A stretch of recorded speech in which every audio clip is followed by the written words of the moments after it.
खुलुमबाय नोंथांमोनखौ आंनि गोदान आपडेट YouTube चेनेलाव बरायग्रोना लाबाय। आं दिनै नोंथांमोननो मोनसे गोनां इम्पर्टेन्ट भिडिअ लाबोदों। नोंथांमोना नैबे भिडिअखौ नायनाया जोबोद गोनां। नोंथांमोना भिडिअखौ फारसेनिफ्राय नायबानो जाबाय। भिडिअआ मानि सायाव जागोन नोंथांमोना थाम्बनेल एबा टाइटेलाव नायनानै एसेब्लाबो हमनानै मोनखादों जानो हागौ दिनैनि भिडिअआ मानि सायाव जागोन। आरो जायफ्रा गोदान नोंथांमोना अननानै चेनेलखौ साबस्क्राइब खालामनानै होबानो जाबाय। जायफ्रा गोदान दिनैसो फार्स्ट टाइम भिजिट खालामदों नोंथांमोना नैबे गोदान आपडेट YouTube चेनेलनि गेजेरजों नोंथांमोना अनलाइननि भिडिअ मोनबाय थानो हागोन।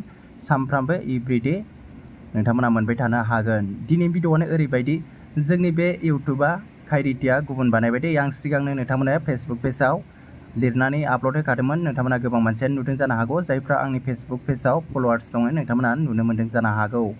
बिनिफ्राय बे लिरनाया दिनै जोंनि बे इउटुबाव फैबाय दै, बेनि क्राइटेरियाफ्रा फैबाय। आं नोंथांमोननो सिगां शेयार खालामनाया बिनिफ्राय मा क्राइटेरिया बानायदों इउटुबआ आं नोंथांमोननो खोन्थागोन इउटुब स्टुडिय'आव थांनानै।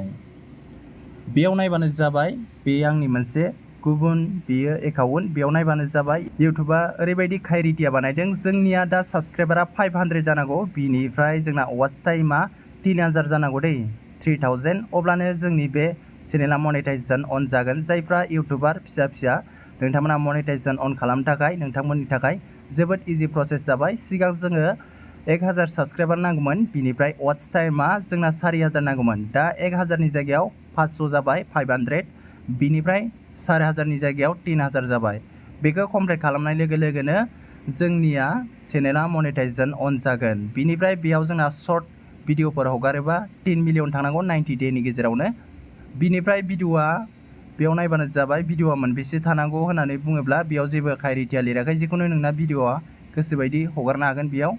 बिनिफ्राय आंना दा मोनसेयाबो चेनेला बेसेबां थांना दं आरो वाच टाइमाबो, बिनिफ्राय साबस्क्राइबाराथ' 2Kनि बारबाय। बिनिफ्राय आङो चेनेल मोनसेखौबो दिनै मनेटाइजेशन अन खालामनो हासिगोन होननानै आङो रंजानाय थाबाय। आरो आं नोंथांमोननो जेब्ला मनेटाइजेशन अन खालामखाङो अब्ला आं नोंथांमोननो दिनै नोंथांमोननो शेयार खालामगोन, भिडिअ लाबोगोन।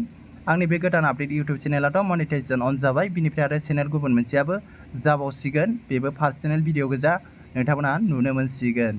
अब्ला लोगोफोर आं नोंथांमोननो बेखौनो शेयार खालामनो फैबाय। जायफ्रा इउटुबार नोंथांमोना दिनै नैबे भिडिअखौ नायनानै क्लियार जाबाय, नोंथांमोनाबो गावबा गावनि इउटुबनि स्टुडिय'आव थांदो, बिनिफ्राय नायदो, चेक खालामदो। बेयाव गासैबो क्राइटेरियाफ्रा सोलायबाय आरो नोंथांमोना बेयाव 500 बिनिफ्राय 3000 बेफोरबायदि ओंखाराखैबा नोंथांमोना इउटुब स्टुडिय'खौ खनसे प्ले स्ट'राव थांनानै आपडेट मारिदो, बिनिफ्राय नोंथांमोना अपेन खालामदो। अब्ला लोगोफोर आं नोंथांमोननो बेखौनो शेयार खालामबाय सुंथाबैब्लाबो। बिनिफ्राय नेक्स्ट भिडिअ फैगासिनो दं मोनसे स्पेशेल भिडिअ, नोंथांमोना भिडिअखौ नुनो मोनसिगोन थाबनो। बिनिफ्राय आं गोबाव सम जाबाय भिडिअ हगारिया, बेफोरबायदिनो साननै सानथामजों मोनसे हगारगासिनो दङ। आं बे साननैसोआ बे मास मोनसेसोआ आङो बेफोरबायदिनो भिडिअखौ लासै लासै हगारबाय थासिगोन। बिनिफ्राय दासिमबो वाट्सएप ग्रुपआव जायफ्रा जइन जायाखै जाहैनो हागोन आरो फेसबुकखौ नोंथांमोना फल' खालामनो हागोन।